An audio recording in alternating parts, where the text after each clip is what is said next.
വനിതാ ഏകദിന ലോകകപ്പിൽ ഇന്ത്യൻ പെൺപട ഈ കന്നിക്കിരീടം ചൂടുമ്പോൾ പൂർത്തിയാക്കുന്നത് കാലത്തിന്റെ കാവ്യനീതി. പല കാലം പലയിടങ്ങളിൽ നിന്നും നേരിട്ട അവഗണനയ്ക്കുള്ള മറുപടിയാണ് കിരീടത്തിലൂടെ പരിശീലകൻ അമോൽ മജുംദാർ നൽകുന്നത്.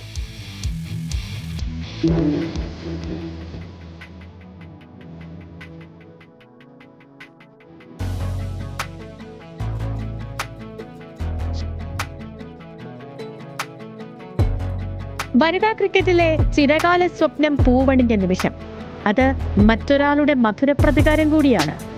ഇന്ത്യൻ വനിതാ ടീം മുഖ്യ പരിശീലകൻ അമോൽ മജുംദാറിന്റെ ആഭ്യന്തര ക്രിക്കറ്റിലെ റൺമലകൾ ഓരോന്നായി വെട്ടിപ്പിടിച്ചിട്ടും ഇന്ത്യയുടെ നീലക്കുപ്പായത്തിൽ അവസരം ലഭിക്കാത്ത നിർഭാഗ്യവാന്റേത്. ഇന്ന് അതേ നിർഭാഗ്യവാൻ ഇന്ത്യൻ പെൺപടയെ പരിശീലിപ്പിച്ച് ലോകത്തിന്റെ നെറുകയിൽ എത്തിച്ചിരിക്കുകയാണ്.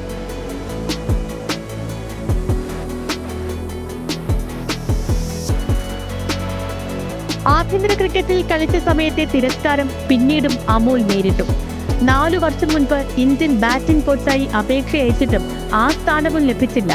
അതേസമയത്ത് ക്രിക്കറ്റ് ആരാധകരെ അമ്പരപ്പിച്ചത് ദക്ഷിണാഫ്രിക്കയുടെ നീക്കം. ഇന്ത്യക്ക് വേണ്ടാത്ത മജുംദാറിനെ പ്രോട്ടീസ് ബാറ്റിംഗ് കോച്ചായി നിയമിച്ചു. പിന്നീട് ദക്ഷിണാഫ്രിക്കയിലെ പരിശീലക മികവ് കണ്ട് BCCI അവസരം നൽകി. അതും വനിതാ ക്രിക്കറ്റിന്റെ മുഖ്യ പരിശീലക സ്ഥാനം. പിന്നീട് ഇന്ത്യയുടെ ജൈത്രയാത്ര. വമ്പന്മാരെ കീഴടക്കി പല പരമ്പരയും പെൺപട സ്വന്തമാക്കി.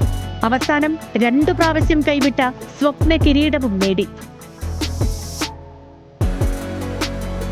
ഫസ്റ്റ് ക്ലാസ് ക്രിക്കറ്റിൽ 171 മത്സരങ്ങളിൽ നിന്നും 30 സെഞ്ചുറികളും 60 അർദ്ധ സെഞ്ചുറികളും അടക്കം അടിച്ചെടുത്തത് 11,167 റൺസ്. ആഭ്യന്തര ക്രിക്കറ്റിൽ മിന്നും പ്രകടനം കാഴ്ചവെച്ചിട്ടും അർഹിച്ച പരിഗണന കിട്ടാതെ പോയ താരത്തിന് കാവ്യനീതി കൂടിയാണ് ഈ ചരിത്ര കിരീടം. Sports desk, news Malayalam.